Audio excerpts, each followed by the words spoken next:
So the first question, we want to look at what the different approach is between international and local players and how can they differentiate themselves when they're competing for assets in the market. So some examples of what's happening and has happened this year. We've seen UAE's Abraj, along with TPG, invest into Saudi food group Kudu. There's reportedly international and regional private equity competing for the Saudi supermarket operator Al Raya for foodstuff, which is apparently back on the market. And then we have regional players like UAE's TBM Capital, which is a private equity healthcare investor, very keen to get into the Saudi market. And then domestically, we have the likes of Riaya Holding, which is a private equity healthcare investor, and they're actively looking at some deals currently. So, Ghiath, if I could perhaps start with you, where do you see the different approaches and how can they differentiate themselves when they're competing for assets? When you look at the local players here, they're more in a nascent stage of development in terms of having the institutional knowledge to add value from portfolio companies, past deals done, industry resources, and wider networks which the international firms have. But what the local companies have is they have great networks within the country. They know how to navigate the laws of the country. They know how to deal with the shareholders of local companies, a culture which is perhaps a bit foreign to international investors. They on the whole have a much easier time getting local sellers to be comfortable and can help them get to the local seller's endpoint, which most of the time is an IPO or some kind of a liquidity event, instilling corporate governance and improving the organization. International private equity firms, on the other hand, tend to be a lot more institutional, and the value add they bring to the table is less a local flavor, a local familiarity, but it's more industry best practice. It's importing the lessons learned for similar companies in other countries. Frequently, it's some kind of synergies with other portfolio companies they have that they can transfer over. So the approach is indeed different. Thank you. Tariq, your thoughts? I would add the international private equity firms have usually bigger platforms, and sometimes they have industry experts. So they would add greater value when it comes to that. The regional players usually have understanding of the culture of the local, especially when you talk about Saudis. A lot of the deals in Saudi are done in social gathering rather than boardrooms. So that flavor gives an edge to the local players or regional players. I believe on the legal side, one main issue could really differentiate between the international and the regional and local PEs which is effectively the restriction on some sectors. So regional or let's say GCC and local PEs they have like an additional advantage on some sectors. I mean here, let's take the example of trading, where they can have, for example, the PE, international PE cannot have more than 75% stake in this company. Take the example of healthcare, even though it's open, but it's still not really open for foreign investors. So from a legal perspective, the restriction on some sectors could give like also an advantage on the legal and on the local and regional PEs. Ghiath, are international private equity players a threat or an opportunity to local and regional players? I don't think they're a threat. When you look at the deals that come to market, especially in Saudi, most of the opportunities are actually at a smaller scale. That scale of opportunity, international players are not interested in and don't target anyway. I think when you get to the scale of business, which is, a value of $1 billion riyals plus, I think that's when it starts to get interesting for international players. And frankly, for local players, there is a lot to benefit from in terms of teaming up with internationals. The advantages that the local private equity firms have are very much complementary to what the international firms bring in. And at that level of deal size, most of the local and regional firms don't have that firepower, aside from 2-3 firms in the region. So no, I don't think it's a threat. I think at that size, it's probably the right approach. I would agree with Ghiath. I think it's an opportunity for PE players in the regional market, where we can look at the international PE players as an exit route. We tend to look at transactions in the range of $30 to $60 million ticket size, and if we look at doubling the money 2 to 3x, and then that would be a potential exit to an international PE player, and they would even like it more because what we would have added value to the company in terms of governance, financial statements, and improvement of the management and operation would appeal to them as an acquisition, either directly or through their portfolio companies. And do you think is now, like what we've seen with Abraj and TPG, is co-investing likely to be a trend, PE with PE, or perhaps also even PE with family businesses tying up together? I think we're seeing more co-investment from family businesses. A lot of family businesses in the region have their own investment teams and transaction teams, but they also have a limit on resources, so they tend to also invest with private equity players directly. It is challenging sometimes for both sides because of the timeline of investment horizon for PE players as a fund, an exit in 4 or 5 years, where for family businesses tend to stay longer if they're not into that exit route. For PE, teaming up with PE, it makes sense, but we haven't seen a lot of tractions in the local market. Maybe the 1 or 2 examples you've given, that's about it. So we'll see.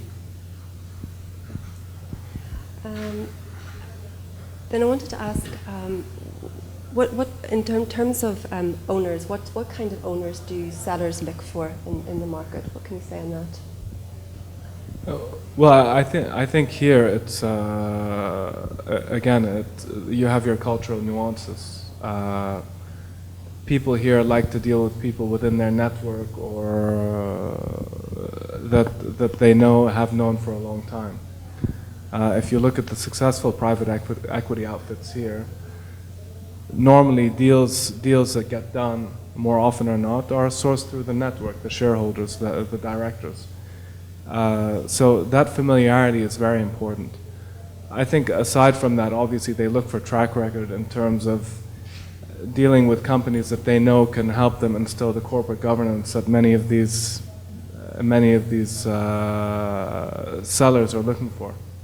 They need someone to come in and help them to remove some of the barriers to performance. So family members not being able to agree, running the business in different directions, and these are things that are much more likely to be solved by, again, someone who's perceived to be part of the network, part of the family, who speaks the same language.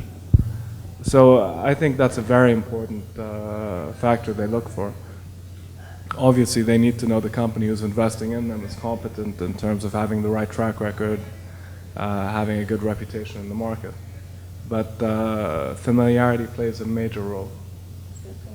Alain, thoughts? I believe mainly, if you want to summarize it, it's like having the complementary partner.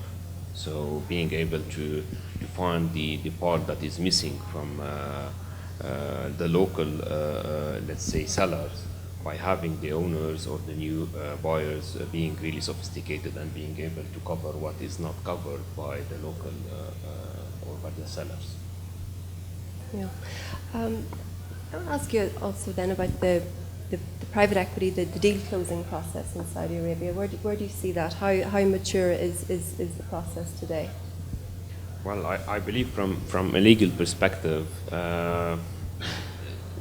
well, the parties, it's still not mature, but here I think a lot of considerations should be on the table, especially when it comes to the long stop date and the condition precedents. So the major one I think is just before getting into the completion, and it's just really understanding whether such sector is open for foreign investors. If we're talking about international PE getting into transactions, so closing, even taking into consideration the long stop date that should be during this period, all the condition precedents satisfied, and one of them is really understanding whether this sector is open for foreign investors or not. This is the part that I'm talking about when it comes to the PE, international PE. When it comes to regional, I think it's getting into the deal between the parties and agreeing on the condition precedents in order to close. Ghiath, your thoughts? Yeah, I mean, I think it's extremely difficult to close deals in Saudi. If you look at the past 4 years and M&A transactions that have closed here in the last 4 years, especially with private equity companies, about half those companies were actually on their second round. They tried to sell once, they didn't succeed, but they learned. So the next time they came around, they knew what the implication of reps and warranties were, they knew what they needed to get comfortable with. So for me, it means it's a sophistication issue. And that's the biggest barrier to closing here. I think, fine, it's a bit difficult sometimes to get paperwork done and get things through McKee and get papers signed and the POAs and God knows what. But that gets done. So it's the process and the things that sellers have to get used to, the concepts that they need to get used to that they don't know. They can't run the firm by themselves anymore. They have to give rights to their new investors. These are the kinds of things that are real barriers to closing, and there's still a significant problem here. Yeah. And Tariq, what do you see the risks are to closing? What are the particular characteristics of the market? From our experience, we have closed three deals in Saudi between last year and this year, and a key success factor is that the seller has his own financial advisor explaining really all those transaction documents. Because as soon as you go to an SHA or SBA reviewing it, that means you have a problem with your partners. So we tend to spend a lot of time in the term sheet and the letter of interest at the early stage and negotiate most of those terms in the SBA early on and make sure our partners understand them. In some cases, we have to do the document bilingual, even in Arabic, to make sure what he's reading is understandable for him. So we spend a lot of effort early on in the process, and we tend to have higher success rate when we come to closing the transaction. We tend to spend a lot of times on effort and resources on the due diligence process, and our partners tend to see and appreciate that as a potential value add to their companies. So that's the way we have been running the transactions, by spending a lot of time in the LOI and negotiating most of the terms early on in the process. Thank you. Alain, if we could turn to the companies law, which has been a very important topic throughout the course of today. From your perspective, how do you see that it might affect the entry and exit for private equity investors, and what it might mean for buyers and the issues that now need to be considered, and how will things be improved in your view? Yeah, I believe the new law will bring a lot of flexibility in terms of entering and exiting in transactions. However, I'll take the examples where for exiting, one of the options is like, now under the new law you have the one shareholder company, which is under the LLC, which was not existing previously. So selling the shares or getting or negotiating into to exit could be one of the options in terms of selling directly to the existing or the only one shareholder that will stay in this company. So previously, or under the actual law, you need like for an LLC 2 shareholders. So it's one of the options. Then moving into also the new feature of the forced liquidation. When it comes to the new law, previously the shareholders, or if there is any difference in outlook between the shareholders and the dispute, the shareholder moving into a forced liquidation should really show serious reason in order to be able to liquidate. Otherwise, he'll be stuck. So now under the new law, this between bracket serious is not anymore. So there should be reason, but I believe the courts and the Board of Grievance will be taking into consideration that serious should not be really the main issue here to rely on. So any conflict that could not be really solved could give the right to the other shareholder to go into liquidation. One feature is that under the LLC, usually or actually under the Article 180, shareholders in a limited liability company, if the losses in such company exceed 50%, and they did not go into issuing the resolution to support financially the company, they might become jointly and fully liable. I mean here no more limited liability. So under the new law, which could also be a kind of confidence for the investors, under the new law, they will not become anymore jointly and fully liable. The company will become dissolved by the force of law. So all those are really a lot of changes in the company's law that we believe it's gonna change the whole process in negotiating or let's say entering into or thinking about entering into any transaction, and that should be considered by all the parties in a specific transaction.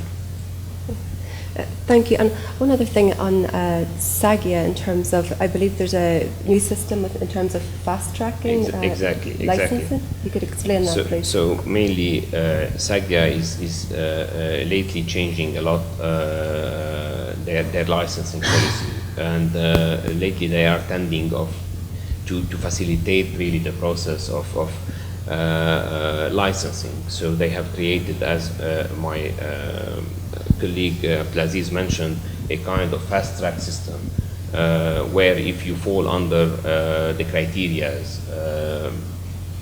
so the application or the licensing process could be cleared in 5 days, and you can get your license in 5 days, which also is like really an improvement when it comes to having foreign investors trying to think about entering this market.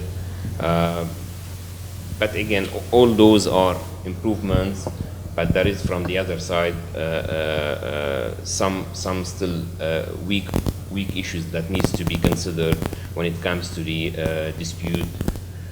We know that the new arbitration law issued in 2012 really gave also some confidence for investing in the market. However, still there is minority protection is really not still applicable or enforced in Saudi when it comes also to squeezing out or the enforcing the call option and put option. Also, all those are not enforceable in Saudi. So there is an improvement, and I believe it's gonna really change the whole market. But again, still there is a lot of issues to be improved, to be done, and to work on improving the regulations. Right. Thank you for the update. Ruth and Tariq, acquisition financing was touched upon earlier. I want to ask you about the environment and trends. Do you see that it's improving, and would the Saudi banks be interested in financing a private equity driven acquisition? And is it an area that is evolving, or is it still stagnant in your opinion? In my opinion, it's still stagnant. It's not evolving much. It's also challenging for us, as we have always single asset funds, and we don't buy 100%, so we buy a majority stake, and taking a leverage on that assets means we have to make sure that you have the right dividends to pay, to service the debt. We're running a transaction at 100% acquisitions, and now we're exploring more and more the debt acquisition, and that would be much easier for us to do since we're acquiring 100% on the asset itself. I don't know if you have it. Look, I think the banks are by nature very conservative here. You have a few banks who are a bit more aggressive, but move a lot more slowly. But you haven't come anywhere close to, you know, the kind of leverage deals you see in Europe or the States, and you won't get there for a long time, I think. There are some banks who will have the conversation, and you know, you will be able to put some debt on the asset, but it won't be 70, 80, 60% debt. It'll be 30, maybe 35% debt. You know, it's just a lot more conservative. I don't think that's likely to change much. And in the current environment, from what I'm hearing from the banks, because of factors that have been discussed today, there is liquidity is essentially lessening, which means by default, your more aggressive types of lending are the first to go. So I'm not sure the short to medium term outlook for acquisition financing is great. You mentioned that there are certain restrictions for foreign investment in certain sectors here in Saudi Arabia, and you mentioned healthcare as an example. Yeah.